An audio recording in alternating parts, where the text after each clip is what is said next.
नमस्कार दोस्तों, स्वागत है आप लोगों का सैम क्लासेस पर। आप लोगों का पसंदीदा चैनल सैम क्लासेस।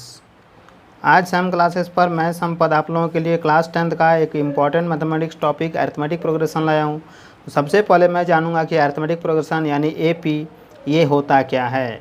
तो सपोज दैट हमारे पास एक सीक्वेंस है A1 A2 A3 A4 dot dot AN।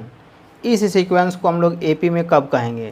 तो हम कहते हैं कि जब कंजिक्यूटिव टर्म्स का difference, suppose that A2 minus A1 A3 minus A2 और A4 माइनस A3, इसी तरह अगर इक्वल जाता है सारा टर्म का डिफरेंस यानी कांस्टेंट होता है, suppose that this constant is D, then this series A1 A2 A3 A4 dot dot AN is in AP। तब हम लोग कहेंगे कि ये क्या है, AP में है। ठीक है, तो दोस्तों हम लोग जानेंगे कि एक स्टैंडर्ड फॉर्म के बारे में। एक स्टैंडर्ड फॉर्म होता है AP का, क्या होता है? A plus D A plus 2D A plus 3D, इस तरह से जाता है। ठीक है, nth टर्म तक। तो हम लोग इसी से हम लोग ज्ञात करते हैं कि nth टर्म हम लोग कैसे निकालते हैं। तो सपोज दैट हम सबसे पहले क्या देख रहे हैं कि ये जो फर्स्ट टर्म है A1 इजिकल टू A है, लेकिन इसके साथ D है क्या? नहीं है, दैट मीन्स 0D। ठीक है, A2 अगर है तो भी क्या है? A प्लस D है, मतलब 1 इंटू D है। A3 कितना है हमारे पास? A plus 2 into D। A4 कितना है? तो A प्लस 3 इंटू D। तो इसी तरह से दोस्तों हम जा सकते हैं आगे और AN निकाल सकते हैं। AN A प्लस जितना नंबर ऑफ टर्म्स है उससे एक कम करके हम लोग D से मल्टीप्लाई करते हैं, मतलब N है तो N minus 1 into D। This is the required formula for AN। Okay, ये हमारा nth टर्म का लिए, nवां पद के लिए हमारा फार्मूला है। ठीक है, इसी फार्मूला बेस्ड हम एग्जांपल हम आगे लेके बनाते हैं। ठीक है, तो सपोज दैट एक एग्जांपल लेते हैं, 1, 4, 7, 10, इस तरह से आगे बढ़ रहा है। तो सबसे पहले इसको हमको चेक करना है कि इज इट इन एपी और नॉट, क्या यह एपी में है या नहीं है। तो चलिए देखते हैं। तो A2 माइनस A1 देखते हैं, तो 4 माइनस 1 यानी कि 3। फिर A3 माइनस A2 देखते हैं, यानी कि 7 माइनस 4, यानी इसमें भी ये भी 3 हो गया। A4 माइनस A3 देखते हैं, तो ये भी देखते हैं 10 माइनस 7 इजिकल टू 3 आया। ये सारे टर्म का जो डिफरेंस है, कंजिक्यूटिव टर्म का डिफरेंस है, ये सेम है, that is 3। Therefore 1, 4, 7, 10 dot dot is in AP, ये AP में है। सपोज दैट इसका 8th टर्म निकालना है। कौन सा टर्म निकालना है? 8th टर्म निकालना है। तो 8th टर्म कैसे निकलेगा? तो A8 is equal to A plus N minus 1, that means 7 into D। A हमारे पास 1 है प्लस 7 इंटू D मेरा 3 है। ठीक है, तो क्या होगा? 1 प्लस 7 या 21, दैट मीन्स 22। ठीक है, ये जो D है, D हमारा क्या है? कॉमन डिफरेंस, और D हमको यहाँ से क्या है, कितना मिला? D हमको 3 मिला है। ठीक है, तो ये मेरा 8वां पद जो निकल गया वो 22 निकला। ठीक है, तो इसी तरह से हम लोग क्या करेंगे, इसी तरह से सेम टू सेम हम लोग कोई किसी भी तरह का जो सीक्वेंस दिया हुआ रहे, चाहे वो डेसिमल के रूप में रहे या फ्रैक्शन के रूप में रहे या प्लस माइनस में रहे, हम लोग उसको बना सकते हैं। और एक एग्जांपल हम लोग लेते हैं जो कि डेसिमल के रूप में है। सपोज दैट कि एक 0.6 है, 1.7 है, 2.8 है, ठीक है, 3.9 है, ये है, मान लीजिए इस तरह का है।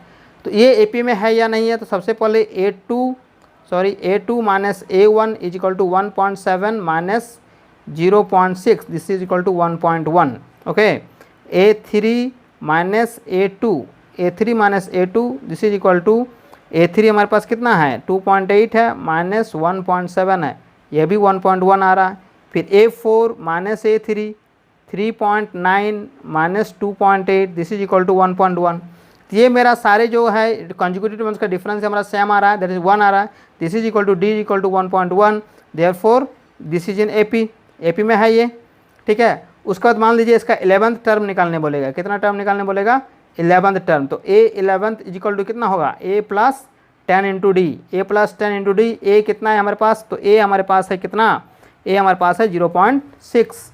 A is equal to 0.6 plus 10 into D। D हमारे कितना है? 1.1। 0.6 plus 1.1 into 10, that means 11.0। This is equal to 11.6। This is the required 11th term of this AP। Okay, इस तरह से हम लोग किसी भी AP का nth टर्म निकाल सकते हैं। किसी भी सीक्वेंस का हम लोग, अगर वो सीक्वेंस AP में है तो हम लोग इसको निकाल सकते हैं। तो दोस्तों आप लोग शुरू से अंत तक समझ लिए होंगे कि एपी क्या है, एपी से हम लोग nth टर्म कैसे निकालते हैं, और आगे हम लोग प्रॉब्लम सॉल्व करेंगे एनसीईआरटी का, आर डी शर्मा का, सारा का। तो दोस्तों जो भी आप वीडियो देख रहे हैं उसको ध्यान से देखिए और उसको कॉपी में भी नोट कीजिए देखते हुए, और क्वेश्चन को प्रैक्टिस कीजिए। अगर आपको किसी तरह का कोई दिक्कत होता है कमेंट सेक्शन में कमेंट कीजिए, कोई डाउट होता है, क्वेश्चन होता है, उसको भी आप हमको दे सकते हैं कमेंट सेक्शन में। मैं उसे अधिक से अधिक अच्छी तरह से आपको समझाने की कोशिश करते हुए आपका सॉल्व करके वीडियो अपलोड कर दूंगा। चलो दोस्तों इसी के साथ हम इसको देखते हैं और आगे क्वेश्चन भी हम लोग देखेंगे। चलो दोस्तों अब हम एक एनसीईआरटी से एक सवाल लेते हैं। ठीक है, एनसीईआरटी से एक सवाल लेते हैं, एनसीईआरटी के एक्सरसाइज से एक सवाल हम लेते हैं। ये क्या है, -5 -1 3 और ये 7 इस तरह दिया हुआ है।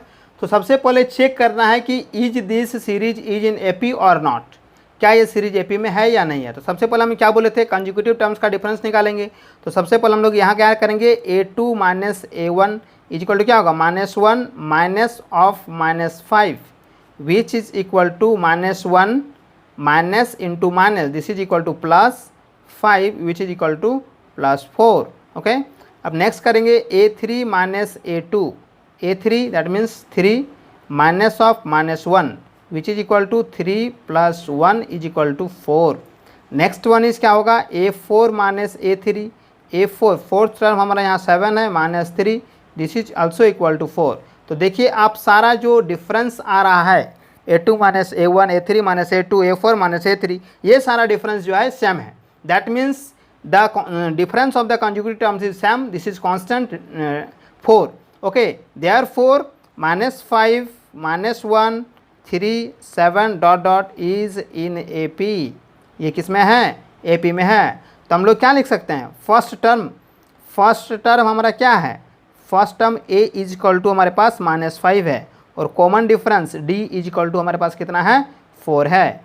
अब कहता है कि इसका मान लीजिए कि 10th term, 5th term, 6th term, 11th term, 15th term कुछ भी निकालना हो, सपोज दैट 15th टर्म निकालना है, कितना टर्म निकालना है, 15th टर्म निकालना है।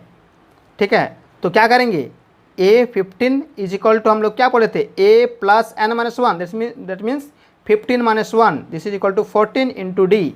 ए कितना है हमारे पास, तो a इज इक्वल टू -5 है प्लस 14 इंटू डी हमारे पास कितना है, 4 है, दिस इज इक्वल टू 4। तो -5 + 14 4 जा 56, हम इसको हम सब्ट्रैक्ट करेंगे तो 56 में से 5 जाएगा तो this is equal to 51। This is the 15th term of this AP.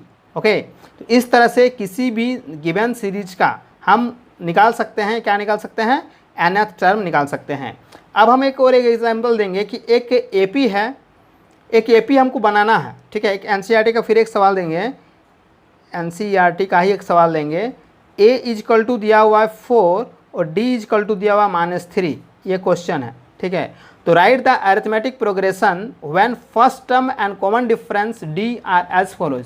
First term दिया हुआ है और कॉमन डिफरेंस दिया हुआ है। ठीक है, तो हमको एक एपी इससे बनाना है। तो एपी क्या होता है, एपी में हम लोग क्या पढ़े थे, a, a + d, a + 2d, a + 3d इस तरह से जाएगा। तो a कितना है हमारे पास, 4 + -3।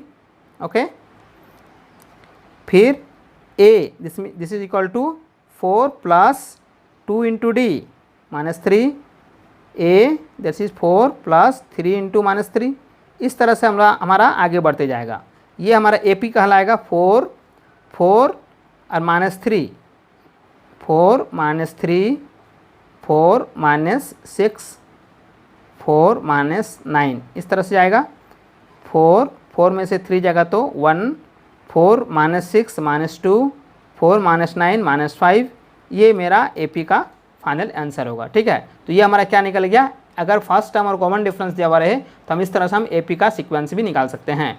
थैंक यू दोस्तों। तो अगर आपको समझने में किसी तरह का कोई दिक्कत हो आप हमको पूछ सकते हैं। ठीक है, और अगर आपको वीडियो अच्छा लगे तो इसे लाइक शेयर जरूर कीजिएगा और हमारा चैनल सैम क्लासेस को सब्सक्राइब भी करना ना भूलिएगा। Thank you.